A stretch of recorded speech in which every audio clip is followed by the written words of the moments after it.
मैं सरफराज में भी आप लोगों का स्वागत करता हूँ आज लेक्चर नंबर 3 में सेल के। तो आज हम लोग जो पढ़ने वाले हैं वो प्रोकैरियोटिक सेल्स और यूकैरियोटिक सेल के बारे में जानेंगे। इससे पहले वाले लेक्चर सब में हम लोगों ने बहुत बेसिक चीज़ों के बारे में पढ़ लिए हैं, लेकिन आज हम लोग क्या पढ़ेंगे, प्रोकैरियोटिक सेल और यूकैरियोटिक सेल में। इससे पहले वाले लेक्चर नंबर 2 में हम लोग सेल थ्योरी पर डिस्कशन कर रहे थे, कैसे स्वान और स्केलेटन मिलकर सेल थ्योरी देते हैं और उसी में कुछ इम्प्रूवमेंट लाते हैं रुडोल्फ विर्को साहब, जो सेल लिनियस थ्योरी देते हैं। अगर आप लोग इस चीज़ के बारे में नहीं पढ़ें तो लेक्चर नंबर 2 में इसी चैनल पर जाकर पढ़ सकते हैं। आज हम लोग जो पढ़ने वाले हैं वो प्रोकैरियोटिक सेल और यूकैरियोटिक सेल के बारे में पढ़ेंगे कि प्रोकैरियोटिक सेल क्या होता है और यूकैरियोटिक सेल क्या होता है और आखिर इसको पढ़ने का क्या ज़रूरत है। तो हम लोग इससे पहले वाले लेक्चर सब में ओवरव्यू कर रहे थे सेल का, तो उसमें प्लांट सेल मॉडल सेल्स के बारे में पढ़ रहे थे। जैसे प्लांट सेल का मॉडल सेल अलग होता है, एनिमल सेल का मॉडल सेल अलग होता है, उसी तरह से बैक्टीरिया का मॉडल सेल अलग होता है। तो इस सब का मॉडल सेल अलग क्यों होता है, वो कुछ ना कुछ रीज़न होगा, और वो रीज़न क्या होगा कि सब सेल का फंक्शन और फीचर्स अलग अलग होता होगा। इसका मतलब कि सेल बहुत टाइप का होता होगा। सही बात है, सेल बहुत टाइप का होता है। यहाँ पे सेल प्रोकैरियोटिक और यूकैरियोटिक में डिवाइड किया गया। इसका ये मतलब नहीं कि दुनिया में जितना भी सेल है वो प्रोकैरियोटिक और यूकैरियोटिक में ही डिवाइडेड होगा। बहुत सारे सेल हैं, करोड़ों हजारों लाखों में बटे हुए, लेकिन हम लोग जो मेनली पढ़ने वाले हैं वो प्रोकैरियोटिक और यूकैरियोटिक के बारे में। इसके आगे भी हम लोग चर्चा करेंगे cells, different types of cells के बारे में।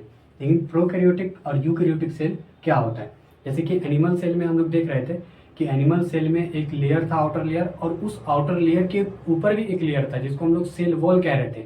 लेकिन प्लांट सेल में था ऐसा, लेकिन एनिमल सेल में ऐसा नहीं था। सिर्फ एक आउटर लेयर था, उसके ऊपर कोई लेयर नहीं था। तो हम लोग यहाँ से एक डिफरेंस बना सकते हैं कि प्लांट सेल में लेयर के ऊपर लेयर है, लेकिन एनिमल सेल में सिर्फ लेयर है, उसके ऊपर कोई लेयर नहीं है, जिसको हम लोग मेम्ब्रेन कह रहे थे, प्लाज्मा मेम्ब्रेन। तो और प्लांट सेल में क्या देख रहे हैं हम लोग कि लेयर के ऊपर भी एक लेयर है जिसको हम लोग सेल वॉल बोल रहे हैं। तो यहाँ से डिफरेंस समझ में आ रहा है कि सेल में कुछ ना कुछ डिफरेंसेस होती होंगी।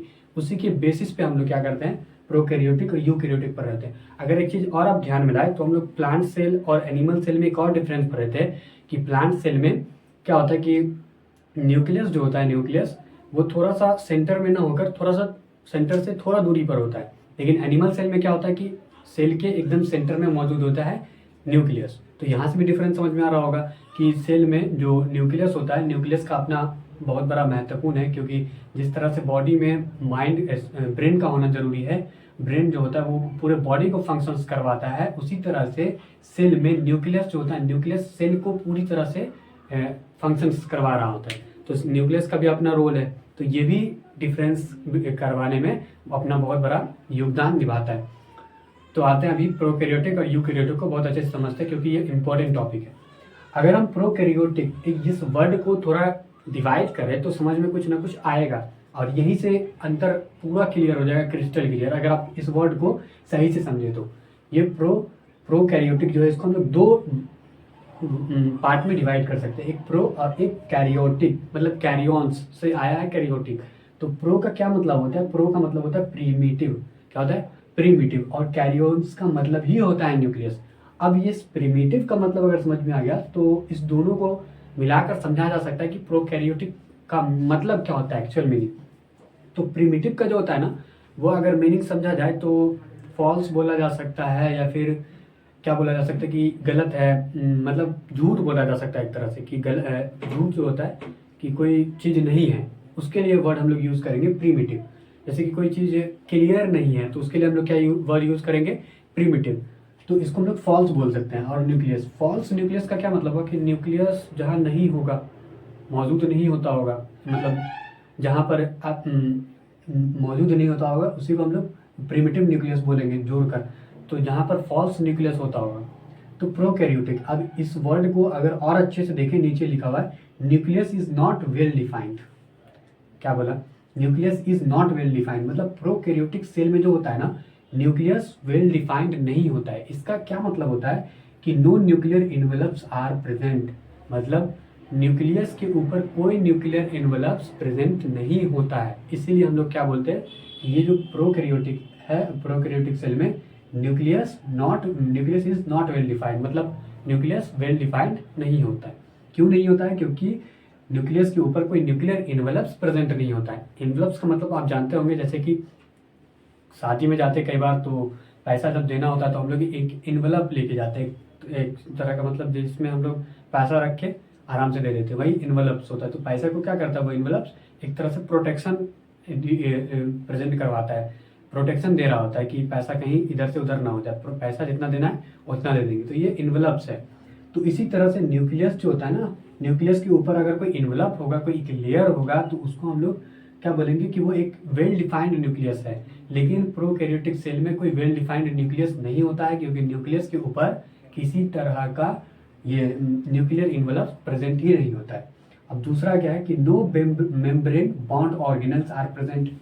जो भी ऑर्गेनल होगा प्रोकैरियोटिक सेल में, क्योंकि ये सच्चा सेल नहीं है, प्रिमिटिव न्यूक्लियस है, इसमें सच्चा न्यूक्लियस पाया ही नहीं जाता है, सच्चा न्यूक्लियस नहीं पाया जाता है, तो इसमें न्यूक्लियस के ऊपर कोई एनवेलप्स नहीं होगा। दूसरा पॉइंट ये बोल रहा है कि no membrane bound organelles are present. जितने भी ऑर्गेनल्स प्रोकैरियोटिक सेल में प्रेजेंट होंगे उसके ऊपर कोई ये नहीं होगा, मेम्ब्रेन बॉन्ड नहीं होगा, मतलब उसके चारों तरफ भी कोई लेयर नहीं होगा। समझ में आ रहा है? कोई लेयर नहीं होगा, तो no membrane bound organelles are present. तीसरा पॉइंट है राइबोसोम्स। अब एक जो राइबोसोम्स होता है ना, वो भी मेम्ब्रेन लेस होता है, उसके ऊपर भी कोई मेम्ब्रेन नहीं होता है, मतलब उसके ऊपर भी कोई लेयर नहीं होता है। राइबोसोम्स एक ऑर्गेनल है, इसके बारे में भी हम लोग आगे जब आगे बढ़ते जाएंगे वैसे पढ़ते चले जाएंगे। अभी सिर्फ सब चीज़ों का हम लोग एक ओवरव्यू ले रहे हैं कि आखिर क्या क्या होता है सेल के अंदर प्रेजेंट। तो राइबोसोम जो होता है ना, मेम्ब्रेन लेस होता है, इसमें भी कोई मेम्ब्रेन नहीं होता है। Can be present inside prokaryotic cells. ये जो है ना, ये आपको प्रोकैरियोटिक सेल में राइबोसोम्स देखने को मिलेगा। अब ये सिर्फ प्रोकैरियोटिक सेल्स में ही राइबोसोम्स देखने को नहीं मिलता है। ये जो राइबोसोम्स है, राइबोसोम्स एक यूनिवर्स ऑर्गेनल है। दुनिया में जितने भी सेल आपको देखने को मिलेगा सब में राइबोसोम्स प्रेजेंट है। तो यहाँ पे लिखा हुआ it is also called universal organelle, क्योंकि as it found in all cells, दुनिया के हर सेल में ये राइबोसोम्स आपको देखने को मिलेगा।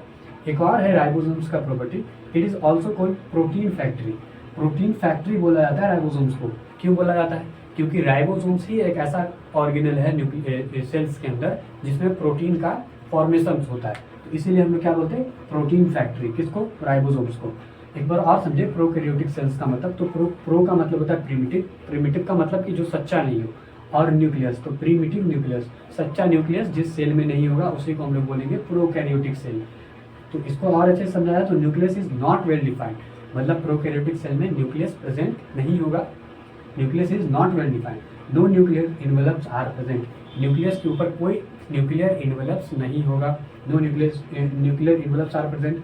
No membrane bound organelle are present. जितने भी ऑर्गेनल प्रोकैरियोटिक सेल में पाए जाएंगे उसके ऊपर भी कोई मेम्ब्रेन नहीं होगा, उसके ऊपर भी कोई लेयर नहीं होगा। तो no membrane bound organelle are present. एक ऐसा ऑर्गेनल है जो हर सेल में पाया जाता है, उसका क्या नाम है? राइबोसोम्स। तो राइबोसोम्स भी एक मेम्ब्रेन लेस ऑर्गेनल है जो प्रोकैरियोटिक सेल में पाया भी जा सकता है और नहीं भी पाया जा सकता, इसीलिए लिखा गया can be present inside prokaryotic cell. और राइबोसोम्स को हम लोग और क्या कह रहे थे? It is also called protein factory. तो आई होप कि प्रोकैरियोटिक सेल्स के बारे में आप लोग अच्छे से समझ गए होंगे। अब जो चीज़ प्रोकैरियोटिक सेल में होता है उसका जस्ट उल्टा यूकैरियोटिक सेल में होता है। अब यूकैरियोटिक सेल को अगर समझे तो इसमें भी दो वर्ड है, यू और कैरियोटिक। तो यू का क्या मतलब होता है? यू का मतलब ही होता है ट्रू, और कैरियोटिक का मतलब पहले ही समझ चुके हैं, न्यूक्लियस। तो जो ट्रू मतलब सच्चा, और न्यूक्लियस सच्चा न्यूक्लियस, मतलब क्या हुआ? Nucleus is well defined. जो यूकैरियोटिक सेल में जो न्यूक्लियस होगा वो एक वेल डिफाइंड न्यूक्लियस होगा। अब इसका क्या मतलब होता है? Is that nucleus is covered by nuclear envelopes. जो न्यूक्लियस होगा उसके ऊपर एक लेयर होगा, आउटर लेयर, जिसको हम लोग क्या बोल रहे होंगे कि न्यूक्लियर इन्वेलप्स है, जो एक तरह से न्यूक्लियस को प्रोटेक्शन प्रोवाइड करवा रहा होगा। तो जो न्यूक्लियस होगा उसके ऊपर एक न्यूक्लियर इन्वेलप्स होगा, किसमें? तो वो होगा यूकैरियोटिक सेल में। लेकिन प्रोकैरियोटिक सेल के लिए ये बात ट्रू नहीं है। प्रोकैरियोटिक में जो न्यूक्लियस होगा उसके ऊपर किसी भी तरह का आपको न्यूक्लियर इन्वेलप्स देखने को नहीं मिलेगा, लेकिन यूकैरियोटिक में एक इन्वेलप्स देखने को मिलता है न्यूक्लियस के ऊपर। दूसरा point, membrane bound organelles are present. यहाँ पे क्या था प्रोकैरियोटिक में कि जितने भी ऑर्गेनल थे उसके ऊपर कोई मेम्ब्रेन था ही नहीं, मतलब मेम्ब्रेन लेस ऑर्गेनल था। लेकिन यहाँ पे मेम्ब्रेन है, यहाँ पे membrane bound organelle are present. जितने भी ऑर्गेनल होंगे सबके ऊपर मेम्ब्रेन होगा, मतलब हो सकता है, होता है। अब जैसे कि इसका एग्जांपल है एंडोप्लाज्मिक रेटिकुलम। ये वर्ड्स आप अगर पहली बार सुन रहे हैं तो इसको देख के डरिए मत कि एंडोप्लाज्मिक रेटिकुलम क्या है, और इसको अभी जानने का कोशिश मत कीजिए। जैसे जैसे लेक्चर बढ़ेगा आपको एंडोप्लाज्मिक रेटिकुलम या फिर जो राइबोसोम्स, जितना भी छोटा छोटा ऑर्गेनल पहले बताया गया, सबके बारे में डिटेल्स में बताया जाएगा। एंडोप्लाज्मिक रेटिकुलम, गोल्जी कॉम्प्लेक्स, इसके ऊपर भी मेम्ब्रेन बॉन्ड होता है, और ये मेम्ब्रेन बॉन्ड होगा, एक आउटर लेयर देखने को मिलेगा जिसको हम लोग प्यार से जीसी बोल रहे होंगे। एंडोप्लाज्मिक रेटिकुलम को ईआर बोल रहे होंगे। इसी तरह से माइटोकॉन्ड्रिया, इसमें भी मेम्ब्रेन बॉन्ड होता है। इसी तरह से क्लोरोप्लास्ट, क्लोरोप्लास्ट बचपन से सुनते आए, तो क्लोरोप्लास्ट में भी मेम्ब्रेन बॉन्ड होता है। पेरोक्सिसोम, इसमें भी मेम्ब्रेन बॉन्ड होता है, और भी बहुत सारा चीज़ है जिसके बारे में हम लोग पढ़ेंगे। एक पॉइंट अगर हम लोग देख ले नोट पॉइंट में, तो कल हम लोग सेंट्रियोल और सेंट्रोसोम के बारे में पढ़े थे। कहाँ पढ़े थे जरा याद कीजिए। तो हम लोग पढ़े थे प्लांट सेल्स और एनिमल सेल्स का जब डिफरेंस देख रहे थे तब देखे थे। तो क्या देखे थे कि सेंट्रियोल एंड सेंट्रोसोम जो होता है वो प्लांट सेल में प्रेजेंट नहीं होता है, सेंट्रियोल और सेंट्रोसोम एनिमल सेल्स में प्रेजेंट होता है। तो ये भी एक तरह का ऑर्गेनल है, सेंट्रियोल एंड सेंट्रोसोम। ये सेंट्रियोल और सेंट्रोसोम जो होता है ये मेम्ब्रेन लेस ऑर्गेनल होता है। ये एनिमल में पाया जाता है, एनिमल्स में पाया जाता है सेंट्रियोल और सेंट्रोसोम, और इसमें क्या होता है एक तरह से मेम्ब्रेन लेस ऑर्गेनल होता है, मतलब इसके ऊपर कोई किसी तरह का मेम्ब्रेन नहीं पाया जाएगा। तो प्रोकैरियोटिक और यूकैरियोटिक सेल्स आप समझ गए होंगे कि क्या होता है। प्रोकैरियोटिक और यूकैरियोटिक क्या होता है। प्रोकैरियोटिक वैसा जिसमें न्यूक्लियस वेल डिफाइंड नहीं हो, जिसके न्यूक्लियस के ऊपर न्यूक्लियर इन्वेलप्स प्रेजेंट नहीं हो। दूसरा क्या होता है कि no membrane bound organelles in present. Prokaryotic में कोई जितने भी ऑर्गेनल होंगे उसके ऊपर कोई मेम्ब्रेन नहीं होगा। तीसरा क्या है कि राइबोसोम जो होता है ना वो दुनिया के हर सेल में प्रेजेंट होता है, लेकिन राइबोसोम कैसा ऑर्गेनल है तो मेम्ब्रेन लेस ऑर्गेनल है, इसलिए आसानी से कहाँ देखने को मिलेगा आपको, ये प्रोकैरियोटिक सेल्स में देखने को मिलेगा। तीसरा क्या है कि राइबोसोम जो होता है वो एक प्रोटीन फैक्ट्री है, सेल का प्रोटीन फैक्ट्री है, मतलब सेल में जितना ये प्रोटीन बन रहा होगा, प्रोटीन का फॉर्मेशन हो रहा होगा, वो कहाँ हो रहा होगा, किस ऑर्गेनल में हो रहा होगा, तो राइबोसोम्स में हो रहा होगा। यूकैरियोटिक क्या मतलब ट्रू न्यूक्लियस, मतलब इसमें वेल डिफाइंड न्यूक्लियस देखने को मिलेगा। वेल डिफाइंड न्यूक्लियस का क्या मतलब हुआ कि न्यूक्लियस के ऊपर एक न्यूक्लियर इन्वेलप्स होगा। न्यूक्लियर इन्वेलप्स मतलब न्यूक्लियस को प्रोटेक्शन प्रोवाइड कराने वाला एक तरह का लेयर होगा न्यूक्लियस के ऊपर, ठीक है। दूसरा क्या है कि ये यूकैरियोटिक में जितने भी ऑर्गेनल देखने को मिलेगा उसके ऊपर एक मेम्ब्रेन देखने को मिलेगा, मतलब एक लेयर देखने को मिलेगा जो सब ऑर्गेनल को एक तरह का प्रोटेक्शन प्रोवाइड करवा रहा होगा। कौन, मेम्ब्रेन। जैसे कि एग्जांपल के तौर पे अगर हम देखें तो कौन कौन ऑर्गेनल है, जैसे एंडोप्लाज्मिक रेटिकुलम जिसको हम लोग प्यार से ईआर बोल रहे होंगे, जैसे कि गोल्जी कॉम्प्लेक्स जैसे कि जीसी, उसके ऊपर भी मेम्ब्रेन होगा।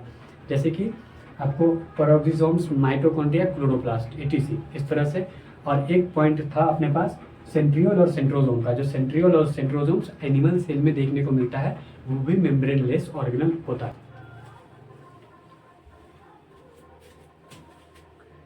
अब हम लोग यूकैरियोटिक और प्रोकैरियोटिक सेल से आगे बढ़ते हुए एक रैंडमली किसी सेल के अंदर जो ऑर्गेनल्स प्रेजेंट होता है उस सब के बारे में थोड़ा मोड़ा जानने का कोशिश करेंगे, ओवरव्यू लेंगे उस सब ऑर्गेनल का। लेकिन हम लोग जनरली यूकैरियोटिक सेल के बारे में ही बात कर रहे होंगे जिसमें वेल डिफाइंड न्यूक्लियस प्रेजेंट होता है, जिसमें न्यूक्लियस के ऊपर एक न्यूक्लियर इन्वेलप्स प्रेजेंट होता है, आउटर लेयर प्रेजेंट होता है। क्योंकि प्रोकैरियोटिक में ऐसा होता नहीं है, तो हम लोग यूकैरियोटिक सेल्स के बारे में ही बात कर रहे होंगे रैंडमली। तो यहाँ पे एक सेल का फिगर आप देख रहे होंगे, फिगर जिसमें सबसे पहले अगर हम बात करें तो न्यूक्लियस का बात करेंगे।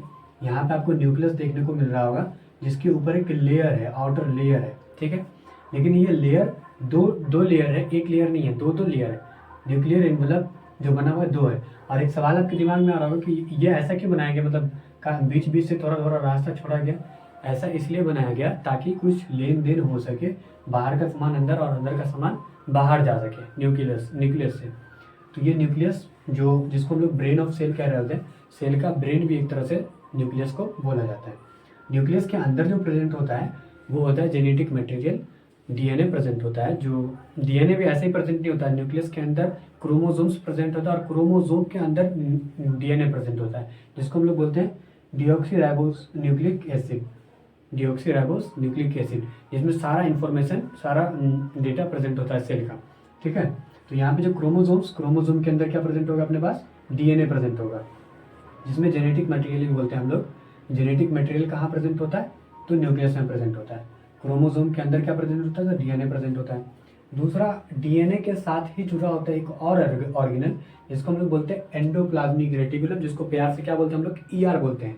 ठीक है, इसके ऊपर छोटा छोटा दाना टाइप का कुछ ऑर्गेनल प्रेजेंट होता है, दाना टाइप का धब्बा धब्बा छोटा छोटा। ये धब्बा इसमें भी प्रेजेंट हो सकता है, माइटोकॉन्ड्रिया के अंदर भी प्रेजेंट हो सकता है। ठीक है, तो ये जो दाना प्रेजेंट होता है ना, इसको बोलते हैं हम लोग राइबोसोम्स। और राइबोसोम्स को हम लोग एक और नाम से जानते हैं, क्या बोलते हैं राइबोसोम्स को, प्रोटीन ऑफ फैक्ट्री। क्या बोलते हैं हम लोग, प्रोटीन ऑफ फैक्ट्री। राइबोसोम के अंदर ही प्रोटीन का फॉर्मेशन हो रहा होता है। और ये राइबोसोम्स आपको कहाँ देखने को मिलेगा, तो एंडोप्लाज्मिक रेटिकुलम के ऊपर छोटा छोटा एक डॉट टाइप का प्रेजेंट होगा। ठीक है, अब इसके अलावा एक और ऑर्गेनल प्रेजेंट होगा आपको, जो माइटोकॉन्ड्रिया प्रेजेंट होता है। और माइटोकॉन्ड्रिया जो होता है ना, ये भी डबल लेयर है, इसके अंदर भी डबल लेयर, मगर एक लेयर आप देख रहे होंगे कि रैंडमली प्रेजेंट है, मतलब कि घुमा फिरा, मतलब एमीबॉइड टाइप बोल सकते हैं, अमीबा के आकार का बोल सकते हैं जी। अमीबा का कोई आकार नहीं, उसी तरह से इसका भी कोई आकार नहीं, तो एमीबॉइड टाइप से ये प्रेजेंट है। और इसके ऊपर एक सर्कुलर एनवलप्स लगा हुआ है, सर्कुलर लेयर प्रेजेंट है, तो इसको हम लोग बोल रहे होते हैं माइटोकॉन्ड्रिया। और माइटोकॉन्ड्रिया को क्या बोलते हैं, सेल का क्या बोलते हैं, पावर हाउस। तो माइटोकॉन्ड्रिया सेल का पावर हाउस, इसके अंदर भी छोटा छोटा डॉट है, इसका अपना राइबोसोम होता है जो प्रोटीन का फॉर्मेशन कर रहा होता है। माइटोकॉन्ड्रिया का अपना राइबोसोम होता है।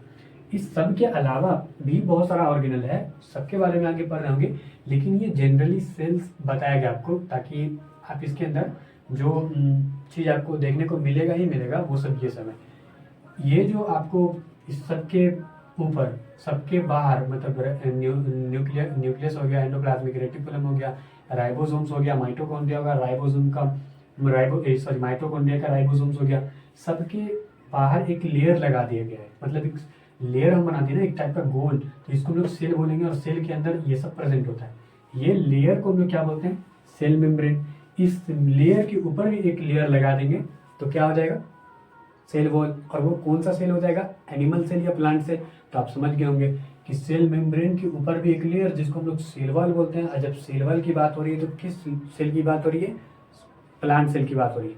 लेकिन जब सेल वॉल नहीं है, सिर्फ सेल मेम्ब्रेन है, तो उस सेल को क्या बोलेंगे हम लोग, एनिमल सेल बोल रहे होंगे। तो ये एनिमल सेल का ही फिगर है, लगभग आप समझ चुके होंगे अब तक। तो एक लेयर है आउटर लेयर, इसको क्या बोलेंगे हम लोग, सेल मेम्ब्रेन बोल रहे होंगे।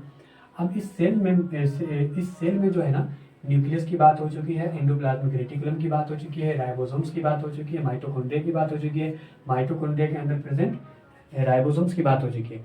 इस सब के अलावा जो जगह बचा, जो वाइट आपको एरिया देखने को मिल रहा है, जो खाली खाली एरिया है, उस एरिया को बोलते हैं हम लोग, उस एरिया का नाम है साइटोप्लाज्म। उस एरिया का नाम क्या है, साइटोप्लाज्म। और इस साइटोप्लाज्म में होता क्या है, तो साइटोप्लाज्म में ना जनरली खाली जगह नहीं होता है, साइटोप्लाज्म में भी कुछ ना कुछ चीज़ होता है। वो कैसा चीज़ होता है, पानी टाइप का कोई चीज़ होता है। तो साइटोप्लाज्म में क्या प्रेजेंट होगा, semi fluid matrix of the cell. मतलब ये जो साइटोप्लाज्म है ना, सेमी फ्लूइड मैट्रिक्स है, सेल का सेमी फ्लूइड मैट्रिक्स है। ठीक है, ये सेमी फ्लूइड क्यों बोला गया, ये फ्लूइड तो समझ में आता है कि पानी तरल चीज कोई होगा, लेकिन सेमी का मतलब हो गया कि आधा फ्लूइड ही होगा। जो भी मैट्रिक्स उसके अंदर प्रेजेंट होगा वो आधा फ्लूइड ही हो गया। आधा क्यों, क्योंकि इसमें जो है ना साइटोप्लाज्म में कुछ इनऑर्गेनिक सब्सटेंस देखने को मिलता है, बहुत सारा प्रोटीन देखने को मिलता है, बहुत सारा आपको ऑर्गेनल्स देखने को मिलता है। तो इस सब चीज़ पानी के साथ जब मिलता है ना, तो आपको थोड़ा गाढ़ा देखने को मिलेगा, मतलब फ्लूइडी नहीं होगा, पूरी तरह से फ्लूइडी नहीं होगा, हल्का गाढ़ा होगा।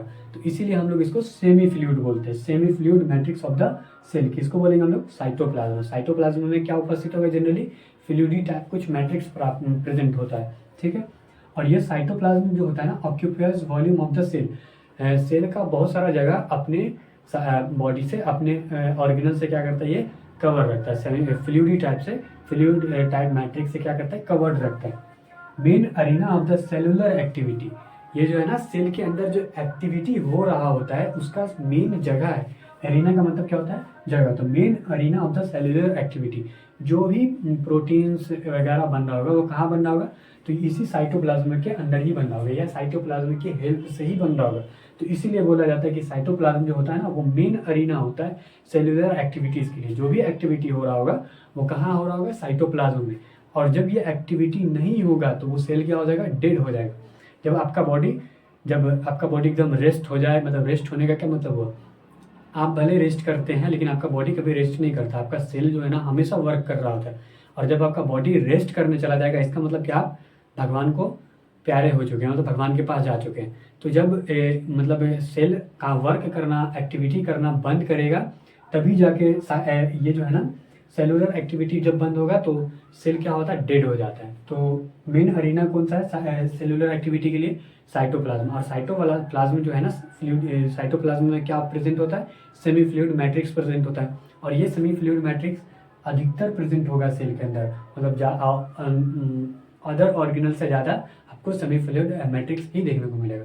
तो ये था जनरल सेल, किसी एक जनरल सेल का ओवरव्यू, जिसमें क्या क्या प्रेजेंट होता है और कहाँ कहाँ प्रेजेंट होता है वो थोड़ा मोड़ा हम लोग जान चुके हैं। इसके आगे भी बात होती रहेगी और सबके बारे में डिटेल्स में हम लोग जानेंगे। अभी कुछ कुछ चीज़ हम लोग पकड़ में आया होगा, जैसे कि राइबोसोम्स को हम लोग क्या बोलते हैं, प्रोटीन फैक्ट्री बोलते हैं। जैसे कि माइटोकॉन्ड्रिया को क्या बोलते हैं, पावर हाउस। इसके बारे में तो क्या बोलते हैं, बचपन से ही सबको पढ़ाया जाता है कि माइटोकॉन्ड्रिया जो है ना पावर हाउस है, सेल का पावर हाउस है। तो माइटोकॉन्ड्रिया जेनेटिक मटेरियल कहाँ होता है, जेनेटिक मटेरियल में कौन सा मटेरियल होता है, डीएनए होता है, डीएनए कहाँ प्रेजेंट होता है, इस सब चीज़ों के बारे में हम लोग इसमें समझ चुके हैं। इसके आगे हम लोग डिफरेंट टाइप्स ऑफ सेल्स के बारे में के बाद, मतलब सेल में मेजरली कौन कौन सा ऑर्गेनल प्रेजेंट होता है लगभग, उसको देखने के बाद अब हम देखेंगे डिफरेंट टाइप्स ऑफ सेल। अभी हम जितने भी क्लास की उसमें 3 लगभग डिफरेंट टाइप्स ऑफ सेल्स के बारे में पढ़ चुके हैं, जैसे कि eukaryotic cell, prokaryotic cell. Eukaryotic cell में भी 2 सेल पढ़े, प्लांट सेल और एनिमल सेल, क्योंकि प्लांट में भी न्यूक्लियस प्रेजेंट होता है वेल डिफाइंड, और एनिमल सेल में भी प्रेजेंट होता है वेल डिफाइंड। भले ही दोनों सेंटर पर प्रेजेंट नहीं हो, प्लांट सेल में सेंटर पर प्रेजेंट नहीं होता है और एनिमल सेल में सेंटर पर प्रेजेंट होता है। इसका मतलब हम लोग 3 सेल के बारे में डिस्कशन तो कर चुके हैं, लेकिन अभी हम लोग डिफरेंट टाइप्स ऑफ सेल्स लगभग सेल्स के बारे में पढ़ेंगे कि दुनिया में कितने सेल्स प्रेजेंट होते हैं। जो हमारा बॉडी है, ह्यूमन बॉडी, वो लगभग 200 सेलों से मिलकर बना है। इसका मतलब ये हुआ कि सेल 1 या 2 या 3 4 प्रकार का नहीं, बहुत सारा प्रकार का है। जैसे कि चिक के लिए अलग सा सेल, टंग के लिए अलग सा सेल, हैंड के लिए अलग सा सेल, माइंड के लिए अलग सा सेल, नर्व के लिए अलग सा सेल होता होगा। तो सबके लिए अलग अलग सेल्स होता है, ठीक है। तो उसी सब के बारे में हम लोग चर्चा करेंगे। तो यहाँ पे लिखा गया more than 200 different types of cell present in human only. जो मनुष्य होता है, जो आदमी होता है, उसमें सिर्फ 200 से अधिक सेल देखने को मिलता है उसके बॉडी में, ठीक है। अब कुछ सेल्स के बारे में पढ़ेंगे, जैसे कि स्मॉलेस्ट सेल, सबसे छोटा सेल कौन सा है, तो वो है माइकोप्लाज्मा, जो प्रोकैरियोट सेल है। कौन सा सेल है, कैसा सेल है, प्रोकैरियोट सेल है। ये भी ध्यान में रखना पड़ेगा कि सबसे छोटा सेल स्मॉलेस्ट सेल कौन सा, माइकोप्लाज्मा। और ये कौन सा सेल है, यूकैरियोट या प्रोकैरियोट, तो ये बोलेंगे हम लोग प्रोकैरियोट सेल है, जिसमें वेल डिफाइंड न्यूक्लियस प्रेजेंट नहीं होता है, ठीक है। स्मॉलेस्ट सेल में इसका लेंथ कितना बताया गया, 0.3 माइक्रोमीटर, 0.3 माइक्रोमीटर है इसका लेंथ है। तो स्मॉलेस्ट सेल का और माइकोप्लाज्मा का। लेकिन आपको शब्द ध्यान में रखना, यहाँ पे लेंथ की बात हो रही है। लेंथ जो है ना वो 0.3 माइक्रोमीटर है, लेंथ की बात कर रही है। लेकिन अगर हम लोग और आगे जाए तो एक और होता है पीपीएलओ नामक एक ऑर्गेनिजम्स है जो इससे भी छोटा होता है साइज में, यहाँ पे 0.1 माइक्रोमीटर। लेकिन हम लोग इसको क्यों नहीं बोलते कि ये स्मॉलेस्ट सेल है, इसको क्यों बोलते हैं कि ये स्मॉलेस्ट सेल है, क्योंकि ये जो पीपीएलओ होता है ना, ये माइकोप्लाज्मा का ही एक ये होता है, पार्ट होता है, माइकोप्लाज्मा ही होता है एक टाइप का। लेकिन माइकोप्लाज्मा में ये छोटा होता है और माइकोप्लाज्मा नंबर होता है। तो माइकोप्लाज्मा को ही हम लोग कहते हैं कि माइकोप्लाज्मा का लेंथ कितना, 0.3 माइक्रोमीटर। तो हम लोग स्मॉलेस्ट सेल में माइकोप्लाज्मा को ही कंसीडर करते हैं, ठीक है। पीपीएलओ जिसका फुल फॉर्म होता है प्लूरोन्यूमोनिया लाइक ऑर्गेनिजम्स ऑफ इस टाइप ऑफ माइकोप्लाज्मा। ये टाइप है एक माइकोप्लाज्मा का ही टाइप है, जिसका साइज कितना होता है, 0.1 माइक्रोमीटर। यहाँ पे साइज की बात कर रहा है, यहाँ पे लेंथ की बात कर रहा है, इसलिए बोला कि आपको शब्द को पकड़ के चलना है, सिर्फ लेंथ की बात हो रही है। अगर मान लो ये माइकोप्लाज्मा है तो इसकी लेंथ की बात हो रही है कि इसका लेंथ जो है ना वो 0.3 माइक्रोमीटर है। लेकिन जब हम लोग पीपीएलओ में जाते हैं, जो प्लूरोन्यूमोनिया लाइक ऑर्गेनिजम्स है, उसमें जाते हैं तो उसकी साइज की बात हो रही है, मतलब उसके पूरे एरिया की बात हो रही है कि उसका एरिया कितना है, मतलब लेंथ ब्रेथ सबको मिला की बात हो रही है। उसकी साइज कितनी है, 0.1 माइक्रोमीटर। तो इसलिए जब लेंथ बोला जाए तो वहाँ पे आएगा स्मॉलेस्ट सेल में माइकोप्लाज्मा, जहाँ पे साइज में पूछा जाए तो वहाँ पे हो जाएगा पीपीएलओ। अब अगर हम लोग लार्जेस्ट सेल की बात करें, स्मॉलेस्ट सेल अगर अपना हो गया तो लार्जेस्ट सेल की बात करें तो उसमें होता है ऑस्ट्रिच एग। जो ऑस्ट्रिच का अंडा होता है वो होता है लार्जेस्ट एग। इसका लंबाई कितना होता है, लगभग 15 सेंटीमीटर, मतलब 15 सेंटीमीटर होता है, मतलब इतना बड़ा के आसपास होता है। किसका, ऑस्ट्रिच का एग। दुनिया का सबसे बड़ा सेल है ऑस्ट्रिच एग जो होता है ना, वो लार्जेस्ट सेल होता है। लार्जेस्ट बात हो रही है, लॉन्गेस्ट नहीं। यहाँ पे किस चीज़ की बात हो रही थी, लेंथ, साइज। और यहाँ पे जो है ना लार्जेस्ट सेल की बात हुई, जिसमें ऑस्ट्रिच का एग। और जब हम लोग लॉन्गेस्ट एग सेल बात करते हैं, लॉन्ग का मतलब क्या होगा, वो पतला भी हो सकता है। लेकिन अगर लार्जेस्ट की बात करें तो वो पतला भी हो सकता है और मोटा भी हो सकता है। लेकिन यहाँ पर जब लॉन्गेस्ट की बात करेंगे तो वो पतला होगा और लंबा होगा, मतलब एक वायर टाइप में होगा। जब लेकिन लार्जेस्ट सेल की बात करेंगे तो लंबा नहीं हो सकता है, लंबा भी हो सकता है और मोटा भी हो सकता है, पतला भी हो सकता है और मोटा भी हो सकता है, और लंबा हो या ना हो, मतलब गोल हो सकता है, राउंड हो सकता है, ओवल हो सकता है। किसका साइज, लार्जेस्ट सेल का, जो ऑस्ट्रिच का है। लेकिन जब लॉन्गेस्ट सेल की बात करेंगे तो ये लंबा होगा और ये पतला होगा, वायर टाइप में होगा। तो लॉन्गेस्ट सेल कौन सा होता है, नर्व सेल, जो बॉडी ह्यूमन सेल में भी, ह्यूमन बॉडी में भी पाया जाता है, नर्व सेल। इसकी लंबाई कितनी होती है, 90 सेंटीमीटर, लगभग इतना बड़ा होता है ये नर्व सेल। और ये जो नर्व होगा, नर्व का क्या काम होता है ह्यूमन बॉडी में, एक इंफॉर्मेशंस को उठाकर दूसरी जगह पर पहुंचाना, मतलब इंफॉर्मेशंस का बंटवारा करना, पहुंचाना, इंफॉर्मेशन को जल्दी माइंड से बॉडी पार्ट तक पहुंचाना, किसका काम है, तो नर्व सेल का। तो इसकी लंबाई कितनी होती है, 90 सेंटीमीटर, इसलिए हम लोग इसको बोलते हैं लॉन्गेस्ट सेल है। और ये लॉन्ग होता है और इसमें ब्रांच होगा, मतलब ये वायर तो होगा, वायर टाइप से तो होगा नर्व सेल, लेकिन इसमें से ब्रांच भी निकले होंगे, मतलब इसमें से जगह जगह से ब्रांच भी निकला होगा, जगह जगह से नर्व निकला हुआ होगा। तो नर्व सेल जो होता है ना, वो लंबा सेल होता है, लॉन्गेस्ट सेल होता है। इसकी लंबाई कितनी, 90 सेंटीमीटर इन ह्यूमन में 90 सेंटीमीटर होता है, और ये लॉन्ग होगा और एक ब्रांच होगा। आरबीसी जो होता है ना, रेड ब्लड सेल, ये होता है बाइकॉनकेव डिस्क शेप। इसका शेप कैसा होगा, बाइकॉनकेव होगा। कॉनकेव जो होता है ना, कॉनकेव, उसमें से मतलब दो कॉनकेव को मिला के बनाया गया होगा, और एक डिस्क टाइप होता है। तो इसका शेप कैसा होता है, बाइकॉनकेव डिस्क शेप।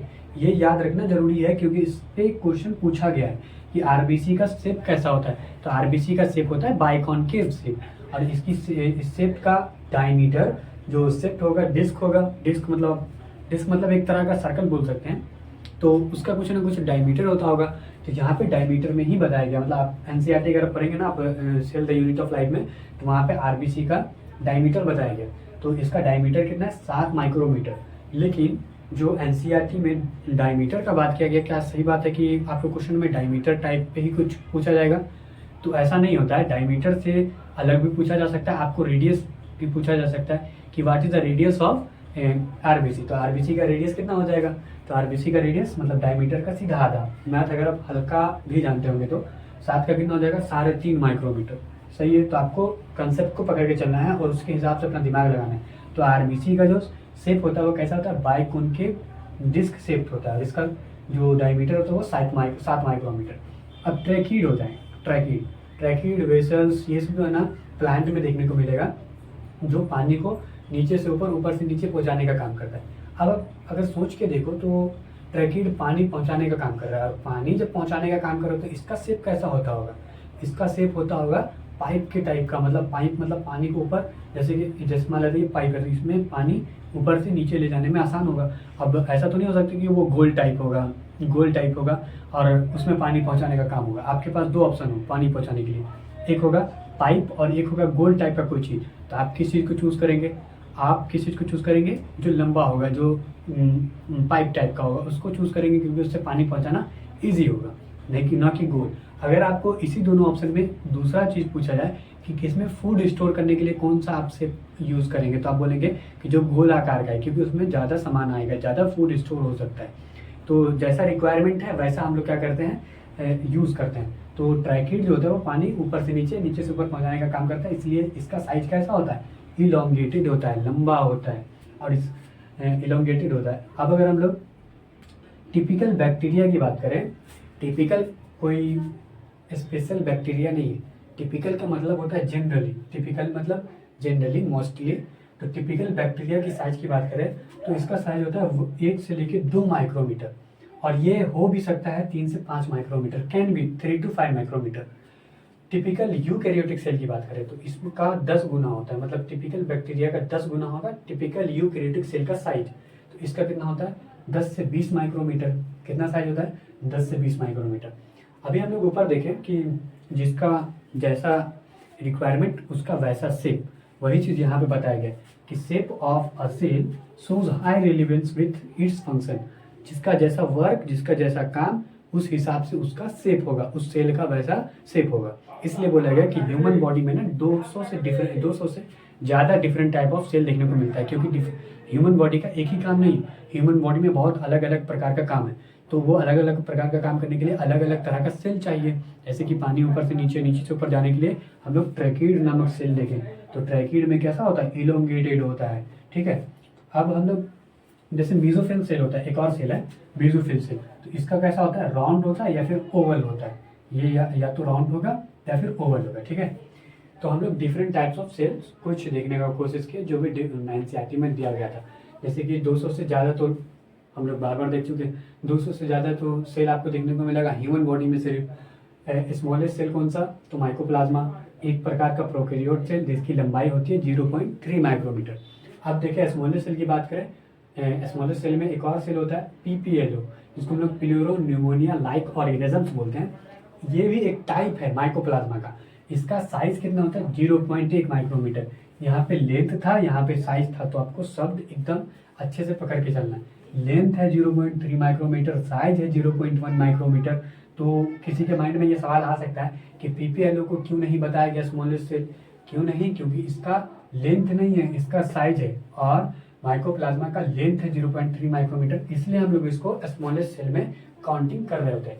अब अगर हम लोग वायरस की बात करें तो वायरस सबसे छोटा होता है। यहाँ पे आप जितना भी सेल का डिटेल्स देखिए उसमें सबसे छोटा कौन है, वायरस, जिसका साइज है 0.02 से लेके 0.2 माइक्रोमीटर। सोचो यहाँ पे जो सबसे छोटा सेल था कौन, माइकोप्लाज्मा, जिसका 0.3 माइक्रोमीटर था। यहाँ पे तो 0.2 लास्ट में आ रहा है, यहाँ पे 0.02 माइक्रोमीटर टू 0.2 माइक्रोमीटर आ रहा है। तो इसको हम लोग सबसे छोटा सेल क्यों नहीं बोलते, मतलब वायरस को हम लोग स्मॉलेस्ट सेल क्यों नहीं बोलते। तो वायरस को इसलिए स्मॉलेस्ट सेल नहीं बोलते क्योंकि ये एक लिविंग ऑर्गेनिज्म नहीं है, ये एक नॉन लिविंग स्ट्रक्चर है। इसलिए हम लोग इसको किसी सेल में काउंटिंग ही नहीं करते। जब इसको सेल में काउंटिंग नहीं करते हैं तो इसको हम लोग स्मॉलेस्ट सेल कैसे बोल सकते हैं, बिल्कुल नहीं बोल सकते। लेकिन इसका साइज जो होता है ना वो 0.02 से लेके 0.2 माइक्रोमीटर होता है। अब अगर हम लोग लार्जेस्ट सेल की बात करें तो ऑस्ट्रिच एग होता है जिसका लंबाई 15 सेंटीमीटर। लॉन्गेस्ट सेल की बात करें तो नर्व सेल होता है जिसकी लंबाई 90 सेंटीमीटर, और ये ह्यूमन बॉडी में देखने को मिलेगा आपको। ये लॉन्ग होगा और ब्रांच्ड होगा। आरबीसी बाइकॉनकेव शेप्ड होता है, बाइकॉनकेव डिस्क शेप्ड होता है, और इसका डायमीटर होता है 7 माइक्रोमीटर। ट्रैकीड इलोंगेटेड होता है। मीजोफिल सेल जो होता है वो राउंड या ओवल होगा।